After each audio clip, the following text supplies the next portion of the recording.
හරි ඉස්සෙල්ලාම sellerhub එකේ තියෙන තැනට වල එක යන්න. හරි එතකොට ඔය කට්ටිය ඉස්සෙල්ලා මතක තියාගන්න ඕනේ sellerhub එක අපි ඇක්ටිව් කරගන්නේ කොහොමද කියන එක. හරි sellerhub එක ඇක්ටිව් කරගන්න විදිහ හරිම ලේසි. ඔය කට්ටියට පුළුවන් මෙන්න මෙතන ගිහිල්ලා මේ my ebay එක යද්දී සෙලින් එක ඔබලා sellerhub එක ඇක්ටිව් කරගන්න මෙන්න මෙතනින්. හරිද? මෙතනින් ගිහලා sellerhub එක ඇක්ටිව් කරගන්න පුළුවන්. කිසිම ප්‍රශ්නයක් නැහැ. ඒ වගේම ඔයාලට පුළුවන් sellerhub එක ඇක්ටිව් කරගන්න මෙන්න මෙතන ගිහිල්ලා ebay sellerhub කියලා ගහන්න. මෙන්න මේ විදිහට එනවා sellerhub එක. sellerhub කියන එක ඔබන්නේ ඔබට පස්සේ කට්ටිය බලා ගන්න පුළුවන් මේ sellerhub කියලා කියන මෙන්න මේක ඔබන්න. ඒකේ ඔබට පස්සේ කට්ටිය බලා ගන්න පුළුවන් මේ it's about to get easier to sell more. ඉතින් මේ sellerhub එක start listing කියලා මෙතනින් දාගන්න පුළුවන්. මෙන්න මේ විදිහට තමයි sellerhub එක අපි හදාගන්නේ. ඒක හරිම ලේසි. තමන්න Google එකේ search කරලා sellerhub එක දාගන්න පුළුවන්. හරි. ඉතින් දැන් මම ඔයාලට පෙන්නන්න යන්නේ sellerhub එක අපි අත්තම ඔෆිසියලි දැක්කට පස්සේ මොනවා වගේද කියන එක තමයි පෙන්නන්න යන්නේ. මම පෙන්නන්නම්.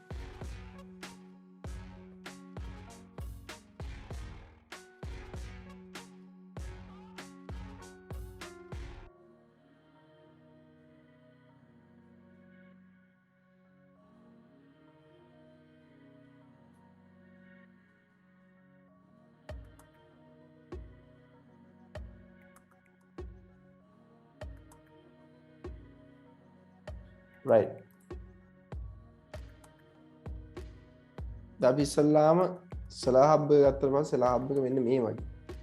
කියන්නේ sellerhub එක කියන්නේ අපිට ඇත්තටම sellerhub එක ගැන කිව්වොත් sellerhub එක කියන්නේ ඔයාගේ eBay එකේ ඉන්න මැනේජර්.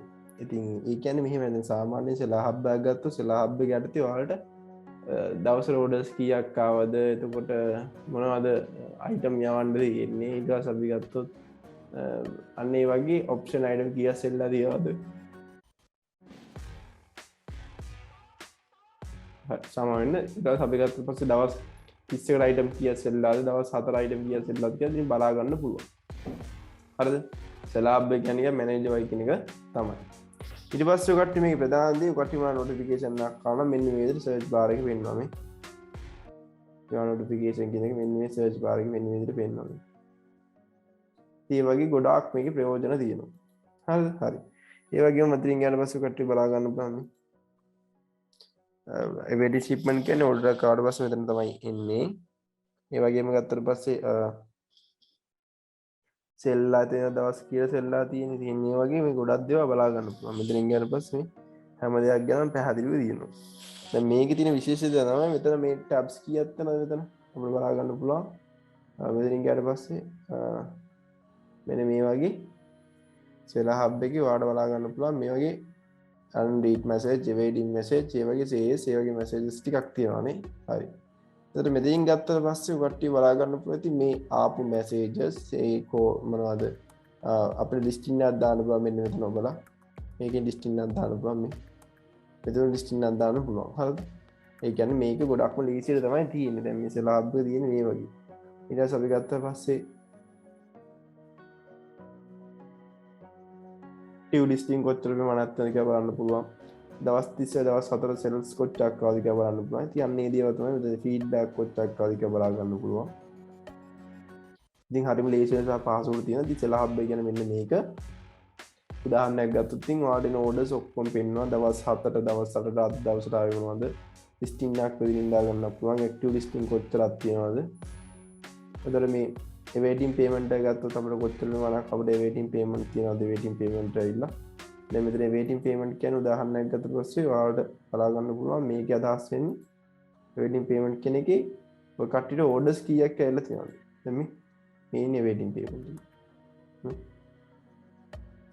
මේ ගත්තට පස්සේ මේ ඉන්නේ overview එකේ මේ දැන් මේ tabs තියෙන 1 2 3 4 5 6 7 8 7ක් තියෙනවා මේ 7 දින සෙට් එක මෙතන නෙගටිව් සෙට් තියෙනවා මේ 7 දින ටික තියෙනවා මෙතනින් ගියාට පස්සේ බලා ගන්න පුළුවන් මෙතන තියෙන්නේ awaiting payment awaiting shipment කියලා මේ මෙතනත් awaiting payment awaiting shipment කියලා මෙතන තියෙන්නේ create listing active කියලා මෙතනත් තියෙනවා create listing active කියලා ඒ වගේ මේ හැම දෙයක්ම මේ performance එකට summary එක මෙතනත් තියෙනවා traffic එක මෙතනත් තියෙනවා මේ මෙතනත් තියෙනවා බලන්න මෙතන seller level එක traffic එක බලා ගන්න පුළුවන් හැම දෙයක්ම ඉතින් ලේසියෙන්ම බලා ගන්න පුළුවන් තමයි මේ සෙල්ලා හබ් එක කියන්නේ. මේ ටැබ්ස් වල ගියට පස්සේ කට්ටිය බලා ගන්න පුළුවන් මේ all orders කියන්නේ ඔයාලා ආපු ඔක්කොම orders. හරිද? මෙතන awaiting payment කියන්නේ ඔයාලට payment එක ඔයාලට order එක දාලා payment එක කරලා නැත්නම් මෙතන තමයි වැටෙන්නේ. ඔයාලට order එක දාලා payment එක තාම කරලා නැහැ කියලා මෙතන තමයි awaiting payment එක ඇති වැටෙන්නේ. awaiting shipment කියන්නේ ඔයාලට payment එක කරලා තියෙනවා. ඔයා තාම යාට item එක යවුවේ නැහැ කියලා තමයි මෙතන වෙන්නේ. සාමාන්‍ය order එකක් ආවට පස්සේ අපි මෙතනින් තමයි customer details තරම් අදාළ අපේ customer එක ගෙදරට නිවසට product එක යවන්නේ. හරිද? ඊට පස්සේ paid and shipped කියන්නේ ඔයා ඔක්කොම සල්ලිත් ගලා item එකක් ගෙවලා ඉවරයි කියන තමයි මෙතනින් අදහස් වෙන්නේ. cancellation කියන්නේ උදාහරණයක් ගත්ත පස්සේ ඔයාගේ item එක කරනවා cancel කරා මෙතන තමයි වැටෙන්නේ. return කියලා වැටෙන්නේ උදාහරණයක් ඔයාගේ item එකක් කරලා ගත්තා නම් ඒක return එකට තමයි return කරනවා return කියන එක යටතේ වැටෙනවා. මෙතනින් ඊට පස්සේ listing එකක් දාන්න ඕන create listing කියන එක වන්න ඕනේ. ඊට පස්සේ active products කොච්චරද මේක බලා ගන්න පුළුවන් මෙතනින් ඒ වගේ. ඊට පස්සේ මෙතනින් ඊට පස්සේ ඔයාගේ මාසික performance එක කොහොමද මාසෙට කොච්චර sale ප්‍රමාණයක් ඇතිවෙනවද කියලා මේ summary එක යටතේ බලා ගන්න පුළුවන්. මෙතන performance එකට මේ දවස් 4 sales කීයද මාසෙට කීයද කියලා ඔයාලට බලා ගන්න පුළුවන් මේ.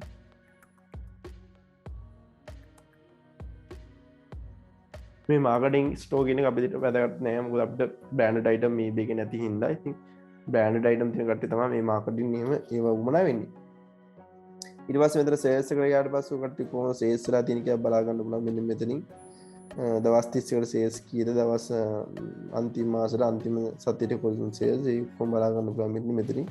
කිසි ප්‍රශ්නයක් නැහැ. හරිද? හරි. ඉතින් මේකට තමයි අපි රේසියම් ගෝ seller hub කියලා කියන්නේ. ඉතින් මෙන්න මේ අවට යන්න පුළුවන් මේ tabs වලට ගිහින් ඉතින් මම ඔය කිව්වා වගේ බලා ගන්න පුළුවන් කිසි ප්‍රශ්නයක් නැහැ. traffic එකට ගියාට පස්සේ මේ traffic එක බලා ගන්න පුළුවන්. store එකට කොච්චර ප්‍රමාණයක් ඇතුළත මේ live එකට තිබෙන report එක. උදාහරණයක් ගන්න පස්සේ impression එක සාමාන්‍යයෙන් impression එක 100යි or impression එක 5000යි page view එක 100යි quantity 3යි click through rate එක 1.5යි sales conversion rate එක 1.5යි මෙතන set එකම කොල්ල තියෙනවා නම් ඔයාලට සාර්ථක business එක කරන් යන්න පුළුවන්. කොළ පාටි තියෙනවා කියන්නේ positive තියෙන එක. හරිද? හැබැයි ඔකට උදාහරණයක් හිතන්නකෝ. මෙතන රතු පාටි තියෙනවා කියලා රතු පාටින් නම් ඔක්කොම යටත් රතු පාටින් තමයි වැටෙන්නේ. සාමාන්‍යයෙන් කට්ටියට උදාහරණයක් ගත්තට පස්සේ මේකෙදි ගොඩක් දුරට ඉම්ප්‍රෙෂන් එක 5000ට වගේ තියාගන්න වගේ බලා ගන්න එක ඇක්ටිවිටීස් කරලා ඉතින් ඒ වගේ හොඳ ප්‍රොඩක්ට්ස් දාලා පොඩි ප්‍රොඩක්ට්ස් දාලා ඒක කරගන්න. හරිද? හරි. ඉතින් ඊට පස්සේ මෙතනින් ගියාට පස්සේ බලා ගන්න පුළුවන් ඉම්ප්‍රෙෂන් එක මෙතනක් තියෙනවා. මෙතනත් ගියාට පස්සේ page view වෙනවා මේ. දවස් 3න් 3 මේ කට්ටිය කැල්කියුලේට් කරලා වෙන්නවා ඒ කට්ටියට කොහොමද ඇවිල්ලා තියෙන්නේ total impression එක. ඒ කියන්නේ organic කියන්නේ ස්වභාවිකව ආපු කට්ටිය. ප්‍රමෝටර් කියන්නේ ඔය බූස්ට් එකක් ගහලා වගේ ගන්න කට්ටිය. total page view කියන්නේ organic කියන්නේ page එක ඇවිල්ලා view කරපු කට්ටිය. total quantity sold කියන්නේ ඒ කියන්නේ ඔයාගේ item sell වෙච්ච විදිය. ඉතින් ඒ වගේ දවස් 3න් 3ට මේ බලා ගන්න පුළුවන්. ඒ වගේ බලා ගන්න පුළුවන්. quantity sold කොච්චර අන්තිම sell ලා තියෙනවද ඒක active listing එක කොච්චරද sold ලා කොච්චරද කියලා මෙන්න මේක යටතේ බලා ගන්න පුළුවන්. හරිද? ඉතින් මේකට තමයි සරලව seller hub එක කියලා කියන්නේ. Taman ඉතින් ඕනම දෙයක් ඉතා සරලව මෙතනින් බලා ගන්න පුළුවන්. right. එතකොට තව එකක් තියෙනවා. ඒක මොකද්ද? මම item ship කරන විදිය. කියන්නේ drop shipping කරලා direct shipping කරලා මේ විදිහට තමයි item එක ship කරන්න ඕනේ. ඉස්සල්ලා මේ order කියන එක යටතේ awaiting payment එකට එන්න ඕනේ. හරිද? awaiting payment එකට ආවට පස්සේ මම කට්ටිය පෙන්නන එකේ මම මේ විදිහට අරගෙන තියෙනවා පෙන්නන්න.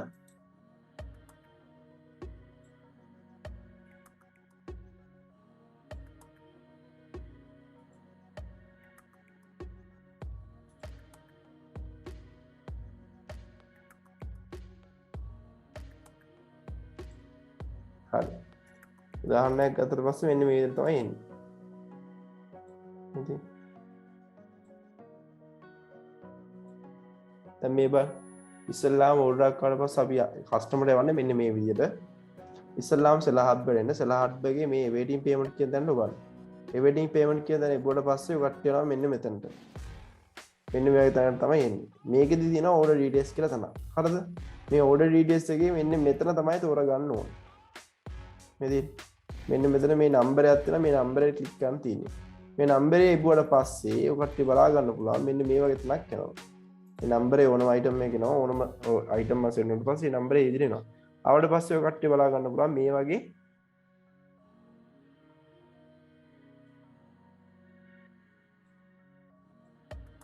හරි ඉස්සල්ලාම ඔකටට eBay එකට order එකක් ආවට පස්සේ මෙන්න මේ sellerhub එකට යන්න. sellerhub එකේ තියෙනවා orders එක යටතේ awaiting payment කියලා. අන්න awaiting payment කියන එක ඔබන්න. awaiting payment කියන එක ඉබ්බට පස්සේ ඔයාලට හම්බුනා මේ වගේ තනක්. මෙතනදී ඔය කට්ටිය ගන්න මේ order details එක ඉන්නේ. order details ටිකට හැම order එකක් ආවට පස්සේ මේ වගේ number එකක් තියෙනවා. මේ number touch කරන්න. number touch කරගත්තට පස්සේ ඔය කට්ටිය බලා ගන්න පුළුවන් මෙන්න මේ වගේ තනක් එනවා. හරිද? එයා ඔයාලට සල්ලි ගෙවපු දිනේ ඒ දීපු details හැම දෙයක්ම කවද්ද ගෙවලා තියෙන්නේ, මොකක්ද email එක, මොකක්ද phone number එක, හැම දෙයක්ම තියෙනවා. ඊට පස්සේ shipping details එක යටතේ මෙතනින් දාලා තියෙනවා customer ගේ shipping method එක, ඒ හැම දෙයක්ම city එක, postal code එක, zip code එක හැම දෙයක්ම දාලා තියෙනවා. ඉතින් ඔයාලට තියෙන්නේ මෙන්න මේ customer ගේ නම අරගෙන eBay එකේ customer ගේ නම දාන්න ඕන තැනට දාන්න. ඊට පස්සේ මේ customer ගේ address එක eBay එකේ customer ගේ address එක දාන්න ඕන තැනට දාන්න. මේ customer ගේ postal code එක eBay එකේ postal code දාන්න තැනට දාන්න. දාලා item එක buy කරන් තියෙන්නේ කෙලින්ම customer ගේ ගෙදර තමයි product එක යන්නේ. ඔය තමයි dropshipping කරන method එක. dropshipping item second දී තමයි මම ඔකට කිව්වේ දැන් ඔය. ඒ කියන්නේ උදාහරණයක් ගත්තට පස්සේ මම ආයෙත් කියන්නම්. sellerhub එකට යන්න order එක යටතේ waiting shipment යන්න ගියාට පස්සේ මේ වගේ තනක් හම් වෙනවා. මේකෙන් order details කියන තැන යන්නේ මේ යට තියෙන number එකට order details කියන තැනට ගියාට පස්සේ මේ වගේ තනක් එනවා. ඉතින් මෙතනදී ගන්න තියෙන shipping details යටතේ customer ගේ නම AliExpress එකේ customer ගේ නම දාන්න ඕන තැනට දාන්න. customer ගේ phone number AliExpress එකේ customer ගේ phone number දාන්න ඕන තැනට දාන්න. customer ගේ address එක AliExpress එකේ customer ගේ දාන්න ඕන තැනට දාන්න. දාලා item buy කරන්න කෙලින්ම customer ගේ news එක තමයි product එක යන්නේ.